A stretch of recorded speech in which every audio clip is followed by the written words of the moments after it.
다윗에게 있는 용사의 우두머리는 이러하니라. 이 사람들이 온 이스라엘과 더불어 다윗을 힘껏 도와 나라를 얻게 하고 그를 세워 왕으로 삼았으니 이는 여호와께서 이스라엘에 대하여 이르신 말씀대로 함이었더라. 다윗에게 있는 용사의 수요가 이러하니라. 학몬 사람의 아들 야소부암은 30명의 우두머리라.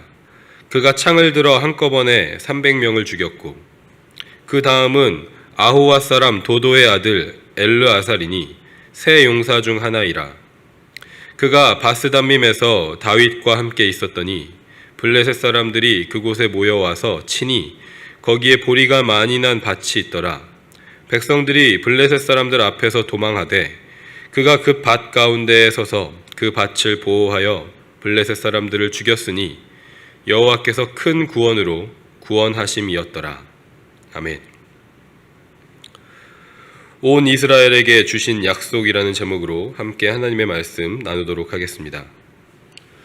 역대상 11장부터 드디어 다윗이 왕으로 세워져서 이스라엘을 다스리는 역사가 시작됩니다. 다윗이 왕으로 세워지는 것을 기록함에 있어서 역대기 저자는 두 가지를 강조하고 있습니다. 첫 번째로 다윗은 온 이스라엘의 왕이라는 것입니다. 온 이스라엘이라는 표현이 구약성경 전체에 100번 정도 등장하는데 그 중에 40번이 역대기에 기록되어 있습니다. 그만큼 온 이스라엘이라는 주제가 역대기에서는 중요한 주제라는 것을 말해주고 있습니다. 특별히 오늘 11장에서는 본문에 이르기까지 3번 이 온 이스라엘이라는 표현이 나오는데 1절에 온 이스라엘이 헤브론에 모여 라고 기록하고 있고 4절에 다윗이 온 이스라엘과 더불어 라고 기록하고 있습니다. 그리고 오늘 본문 10절에서 이 사람들이 온 이스라엘과 더불어 다윗을 힘껏 도와 나라를 얻게 하고 그를 세워 왕으로 삼았으니 라고 기록하고 있습니다. 이 표현을 통해서 다윗이 온 이스라엘의 지지를 받아서 왕이 되었음을 강조하고 있는 것입니다. 그리고 그에 대한 실제적인 증거로 11장과 12장에서 다윗을 따르는 이스라엘 모든 지파 출신의 용사들의 이름을 기록하고 있습니다. 그리고 그들의 이름만 기록하지 않고 그들이 얼마나 다윗에 대한 충성심이 크고 용맹했는지를 보여주는 이야기들을 함께 기록하고 있습니다. 예를 들어서 11절의 야소부암과 20절의 아비새는 그들이 나간 한 번의 전투에서 몇백 명의 적을 창으로 죽일 만큼 용맹스러운 다윗의 용사들이었다라는 것을 보여주고 있습니다. 그리고 16절부터 19절에서는 블레셋 군대와 대치하고 있는 상황 중에 목이 마른 다윗을 위해서 생명을 걸고 적진 가까이까지 가서 물을 구해오는 다윗의 용사들의 이야기를 기록으로 남겼습니다. 이처럼 다윗은 유다 지파만의 왕이 아니라 몇몇 지파들만 다윗을 지지했던 것이 아니라 이스라엘의 모든 지파들이 다윗을 지지하고 온 이스라엘의 왕으로 세웠다는 것을 역대기 기자는 강조하고 있습니다. 두 번째로 역대기 저자는 다윗이 하나님의 말씀대로 왕이 되었다는 것을 강조합니다. 오늘 본문 10절에 그를 세워 왕으로 삼았으니 이는 여호와께서 이스라엘에 대하여 이르신 말씀대로 함이었더라 라고 기록되어 있고 앞서 3절에서도 그들이 다윗에게 기름을 부어 이스라엘의 왕으로 삼으니 여호와께서 사무엘을 통하여 전하신 말씀대로 되었더라 라고 먼저 기록했습니다. 하나님께서 사무엘에게 하신 말씀을 우리가 사무엘상 16장 1절에서 확인할 수 있는데 여호와께서 사무엘에게 이르시되 너는 뿔에 기름을 채워 가지고 가라. 내가 너를 베들레헴 사람 이새에게로 보내리니 이는 내가 그의 아들 중에서 한 왕을 보았느니라 하시는지라 라고 기록합니다. 그래서 사무엘은 하나님의 명령을 받아서 그 말씀대로 다윗에게 기름을 붓게 되는 것이죠. 그런데 하나님께서는 단지 다윗을 왕으로 세우실 것이라는 말씀만 하시지 않았다는 것을 우리는 성경을 통해서 또한 알 수 있습니다. 다윗 언약으로 잘 알려진 사무엘하 7장에서 하나님께서는 다윗에게 너로부터 날 씨 다윗의 자손을 통해서 이스라엘을 영원히 견고하게 하시겠다고 말씀하십니다. 하나님이 그 자손의 아버지가 되시고 그는 하나님의 아들이 됨으로써 다윗의 집과 이스라엘의 나라가 영원히 보존되고 영원히 무너지지 않을 것이라고 약속하고 계신 것입니다. 이처럼 다윗은 하나님께서 약속하신 말씀대로 온 이스라엘의 왕으로 세워졌습니다. 그리고 더 나아가서 다윗이 왕이 되어 다스리는 이스라엘이 대대로 영원히 무너지지 않고 견고할 것이라는 약속의 말씀을 다윗과 온 이스라엘 백성들에게 주셨습니다. 그렇다면 바벨론 포로 생활을 마치고 돌아온 이스라엘 백성들은 이 역대기의 메시지를 어떻게 받아들였을까요? 하나님의 말씀대로 다윗을 온 이스라엘의 왕으로 세우셨고 이스라엘을 영원히 견고하게 하신다는 약속이 믿어졌을까요? 실패한 조상들의 역사, 자신들의 포로 생활, 눈앞에 보이는 현실, 황폐해진 예루살렘을 보면서 과연 하나님의 그 약속을 신뢰할 수 있었을까요? 솔로몬 왕이 죽고 이스라엘이 남북으로 갈라진 후부터 예루살렘으로 돌아온 자신들의 시대까지 그 약속은 더 이상 유효하지 않다고 낙담하지는 않았을까요? 포로 생활을 마치고 돌아오긴 했지만 예루살렘에 다시 성전을 건축하라는 고레스 왕의 명령이 원망스럽지는 않았을까요? 그렇다면 지금 이 시대를 살고 있는 우리들은 이 메시지를 어떻게 받아들이고 있는지 생각해 보면 좋겠습니다. 우리는 포로 생활을 마치고 돌아온 이스라엘 백성들과 달리 하나님의 그 약속이 다윗의 자손 예수 그리스도를 통해서 성취되었다는 것을 믿음으로 고백합니다. 하나님께서 약속의 말씀대로 예수 그리스도를 이 땅에 보내셨고 예수님은 십자가 죽음과 부활의 사건을 통해서 만왕의 왕이심을 증명하셨습니다. 그리고 우리를 예수 그리스도가 다스리시는 영원한 하나님 나라의 백성으로 부르셨습니다.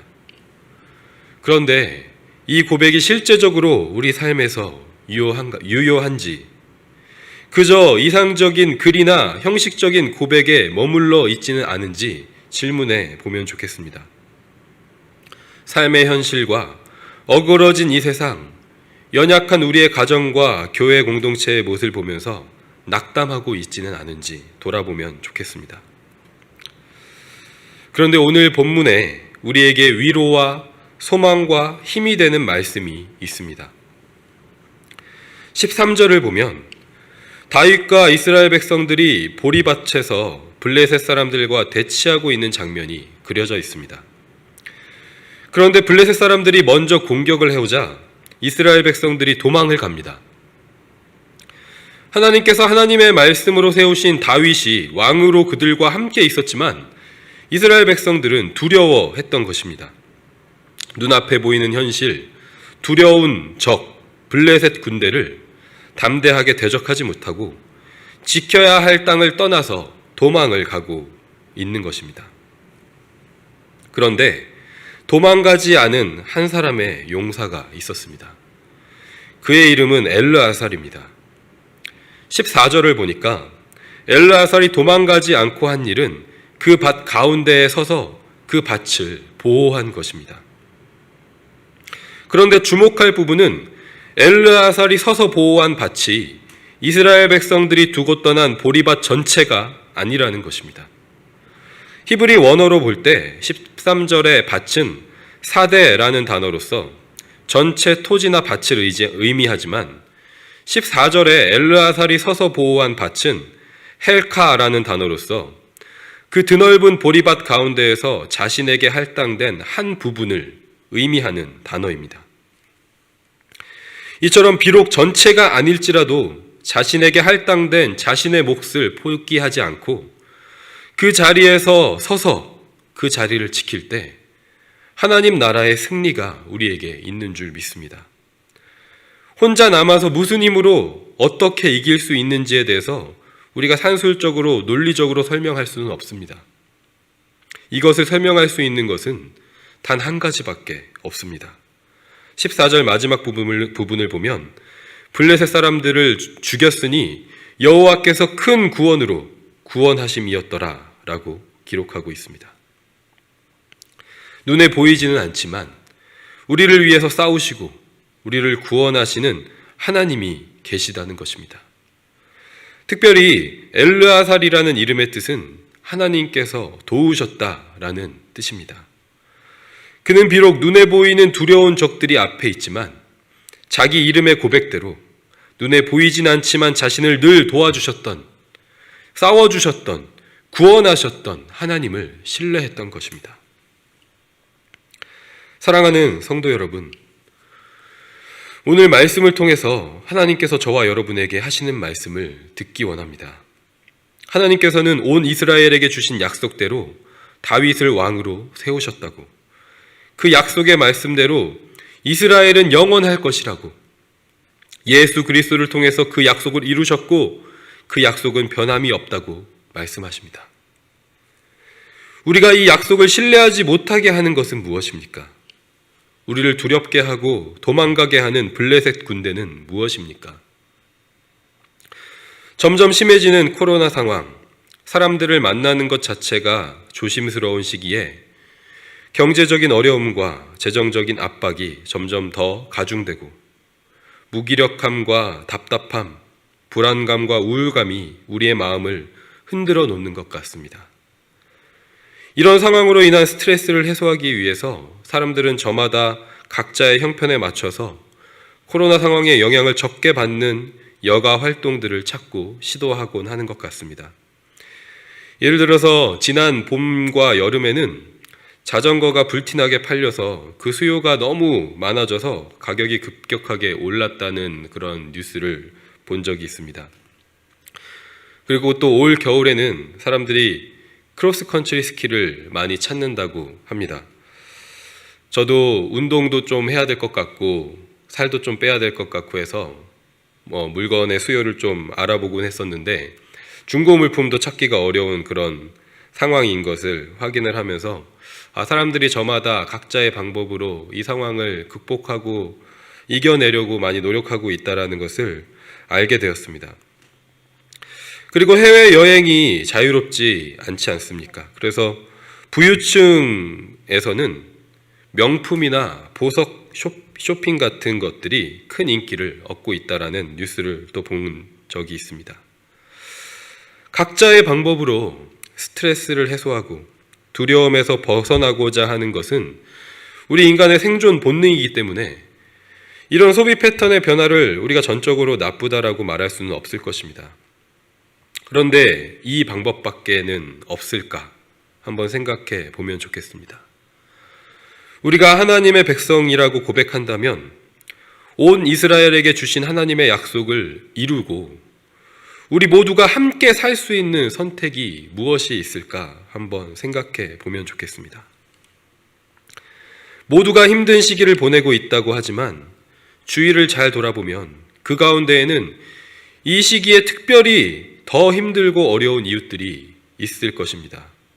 작게는 교회 공동체 안에, 그리고 넓게는 우리가 사는 이 에드몬튼 지역사회와 또 캐나다 전 지역에 분명히 있을 것입니다.